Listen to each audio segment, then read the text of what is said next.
Hi, I'm Dr. Gary Lieberman, and I'd like to welcome you to BU633 Organizational Behavior for Managers. I'd like to take this opportunity to walk through the class syllabus. So there's three methods by which you can get hold of me. The best method is through email, glieberman@caldwell.edu. Second best method is to leave a message at the message center. So you could call that number and leave a message for me. I generally respond to emails and messages within a couple of hours. So you should be able to get hold of me pretty readily.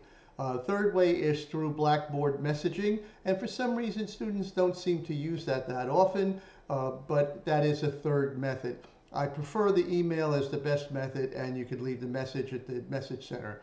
If necessary, I will call you back, but most of the time I like to respond to questions via email so that we can build upon the thread.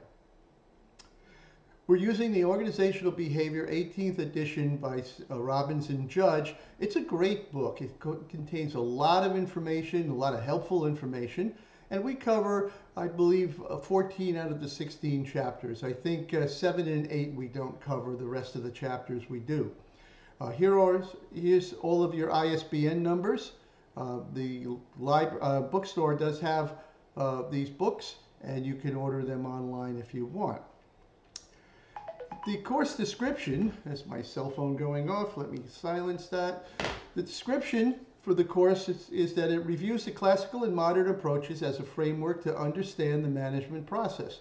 Topics covered include the new team structure, manager versus leader, role of leadership, selection and staffing issues, motivation, problem-solving techniques, and the importance of innovation, and using intuition in decision-making process.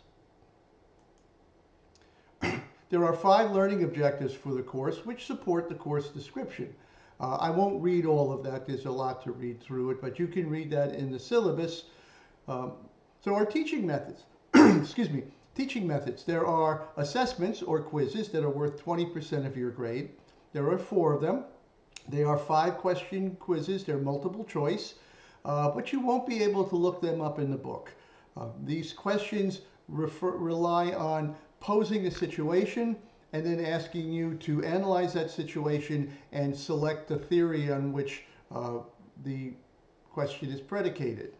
So you won't be able to look them up in the index. You'll have 20 minutes to take the quiz, and the quizzes are at the end of chapters, units 1, 2, 4, and 5.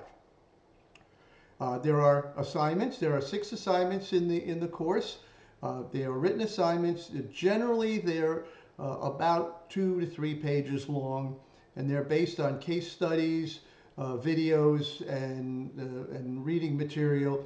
And you'll have to do one each unit.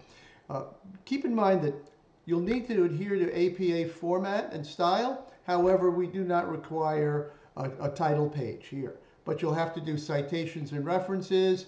You'll have to do all the other formatting that's associated with APA. Now, there's a video available on the class resources that will walk you through the requirements for APA, formatting, style, your citations, and your references. Grammar, punctuation, spelling are all very important in your assignments. I will grade you on that. You will lose points if you're not perfect with your grammar. I do suggest that you avail yourself of Grammarly.com website that can do a plug-in into your Word document, and it can help you with your spelling and punctuation. A lot of students find that useful. Discussions. There are 7 discussions or discussion forums. Each discussion forum will touch upon a case or a question. Let me bring this in here for this so we can expand upon this. The discussions are reflective in nature, right? We deal with the term self-concept, and it's a thread throughout all of our discussions. It's a general term that's used to refer to how someone thinks, evaluates, perceives themselves. To be aware of oneself is a concept of self, right? Your traits, your competencies, and your values. Most important, we're going to explore how we would react to a situation. And the reason I do this is because understanding oneself is very important. It's the key factor in your success.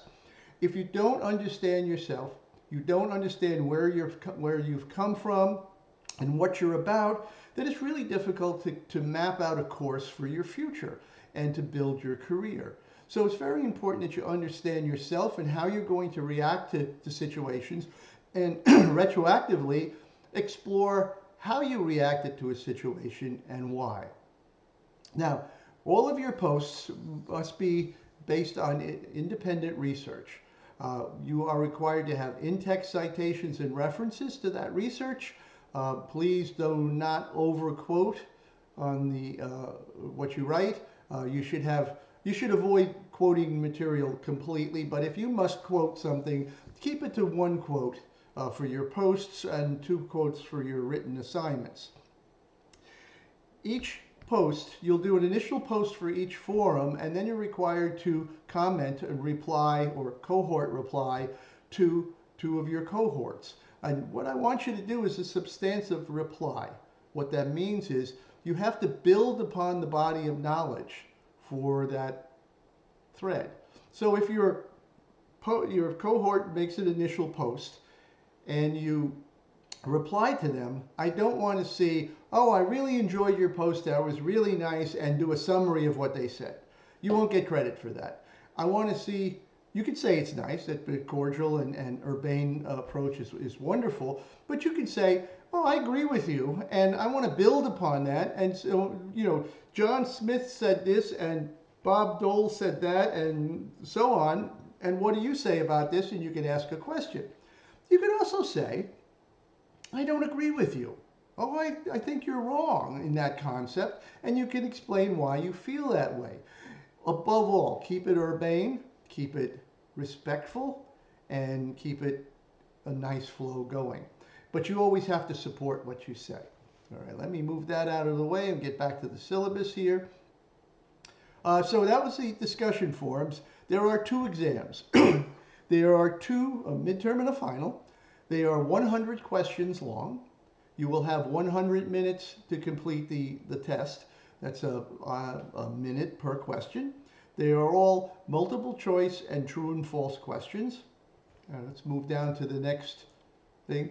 The midterm is based on units 1, 2, and 3. The final is based on units 4, 5, 6, and 7. Each exam is worth 15% of your grade.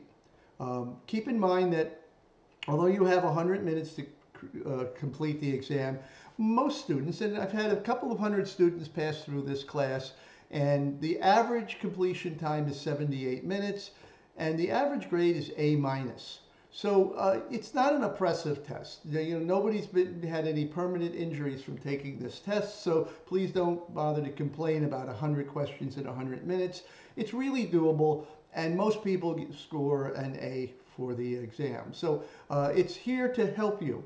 And then the thing that I'm doing here is I'm assessing your progress on multiple planes. There's discussion forums, there's quizzes, there's written assignments, there's exams, right? Some people are really good test takers and others are really good writers. So if you're a really good writer and a poor test taker, you'll score high on your assignments, written assignments, and you may not score as high on your exams. If you're a really good exam taker and a not so good writer, well, you'll do well on the exams and not so good on the written assignments. Either way, though, you'll do well in the course because I'm assessing you on multiple planes, not just one plane. We're not doing the entire grade on a single exam. We're not doing the entire grade on a paper, right? There's multiple planes for evaluation, and so most people do quite well in this class. I think out of a couple of hundred students, there's only a handful that have had poor grades. So hopefully you'll enjoy the class too while you're doing this. As I say here, writing skills are important, right? I mentioned it before. If you're not availing yourself of Grammarly.com, you should consider it. It's free. Don't pay for the professional version. Use the free version, and it helps with your writing. All right, moving down to academic integrity. The school is very serious about their academic integrity policies, and you can find them in the graduate catalog. You can find them in the syllabus here as well. Um, yeah, don't plagiarize, right? If you quote somebody, make sure it's encased in quotation marks, it's cited and referenced. Saying according to John Smith does not qualify for a quote. So you'll have to be diligent in that. You cannot resubmit work from another class. You cannot submit work that you found on the internet. I'm pretty good at it. I have a degree, I have a PhD in cybersecurity and a certification in forensic analysis and investigation. I'll spot your plagiarism pretty easily if you try to do that. So please don't fall into that trap. Okay, here's more things regarding the academic integrity. These are all listed in the course catalog, and they're also in the syllabus, so you can read through this directly. And on the bottom here, I have some resources for you that will help you with your writing and your avoiding plagiarism. Students with disabilities, if you have a disability, please contact the Office of Disability Services. That's listed here in the syllabus.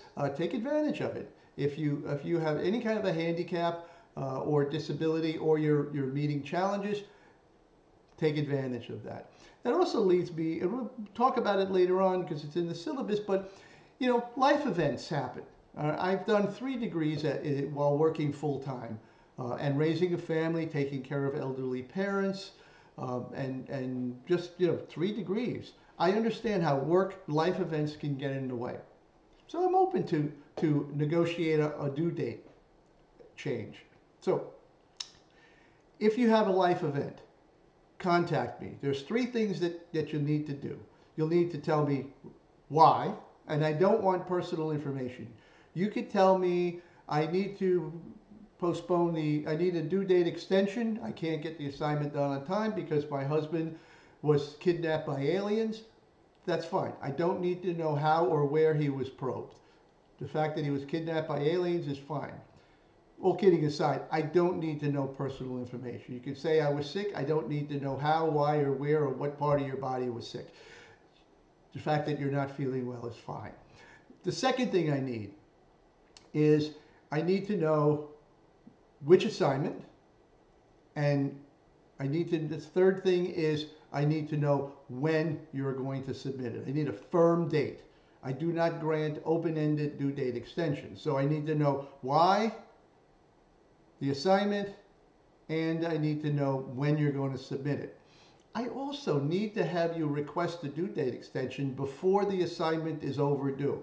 If the assignment is overdue, it's overdue. There's nothing I can do about that, and you receive a 0 because I do not accept late assignments. All right? So, that being said, there are counseling services if you are in crisis or you're having some sort of a life event that may be difficult to deal with. Please avail yourself of these services. They're confidential, and they're really helpful. Here we have the IT help desk. They're there to help you. So if you're running into a problem, contact them.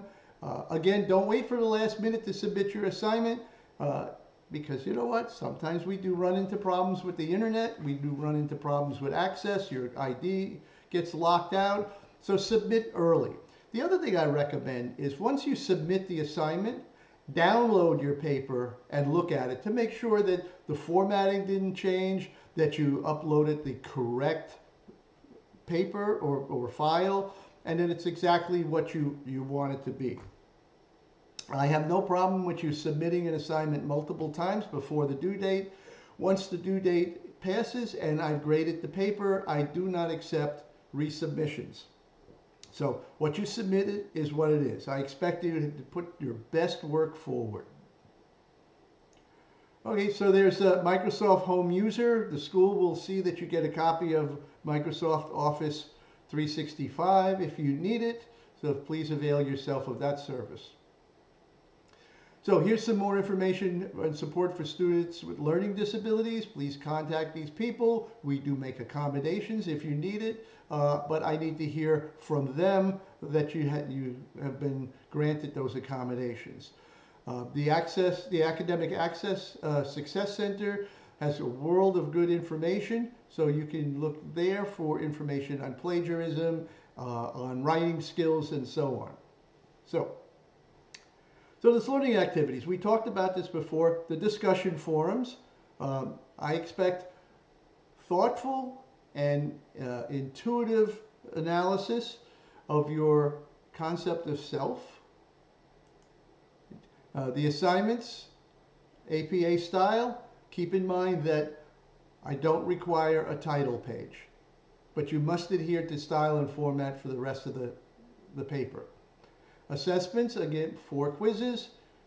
They're multiple choice, but you won't be able to look them up in the index of the book. We talked about substantive cohort replies. Make sure it's urbane. I don't want to see the arguments. Keep politics out of it. I don't care if you're a Republican or a Democrat or an independent. Keep your politics out of it. We're here to learn, and we're here to explore self in the discussion forums. And be urbane, be nice to each other, but you can disagree if you want. Late assignments, I don't accept late assignments, but I do grant due date extension, so make sure you give me those 3 pieces of information I need and you'll get your due date extension. By the way, keep in mind, parties, birthday parties, anniversary parties, vacations are not valid due date extension reasons. So those are planning, that's time management. I'm talking about life events, things that interfere with school, such as my daughter was sick and I had to bring her to the hospital, or my mother's ill, or somebody stole my car and I have no way to get home. I'm joking. But life events, not parties, not anniversaries, not vacations, life events. I put together kind of a schedule for you to help you. Here's a matrix that shows when the assignments and the forums and exams are due. Here's a suggested timeline for you. And then I have to mention the pass-fail policy. I think I've only had one student avail themselves of this, but if you consider pass-fail for this course, please read this section. I've also had some students with incomplete assignments. Again, when a serious life event happens, you may not be able to complete your work by the end of the semester. Well, we're open to giving you an incomplete and letting you finish it afterwards. Again, read this, speak to your advisor, and we can move forward with that if necessary. Again, grading policies, 20% for quizzes, 30% for your assignments, 20% for discussions, and 30% for exams. And again, notice that it's spread out, so you're not being assessed on any one plane. If you're good in one thing and not so good in another, you'll still do well in the course. And then lastly here, you'll see that this is the grading scale. I believe for a graduate level course, you need a C to stay in the program, so very seldom does anybody drop below a C. Anyway, in this course, most people are up in the top echelon because it's a pretty easy course, I think. It's quite enjoyable, which does make it a little easier. So let's go back up to the top and review just real quick. Email, glieberman@caldwell.edu. Here's a telephone number that you can leave a message for me at the message center. And then lastly, there's also Halo messages. For some reason, not Halo, I mean Blackboard messages. For some reason, students don't seem to use that often, but be a leader and you can start using it. Best way is email. All right, so have fun, enjoy the class. That's most important. Ask lots of questions. If you're not sure about something, ask me. That's the most important thing to do. Remember, the only dumb question is the question that went unasked. So have fun, enjoy the class, and I'll talk to you later.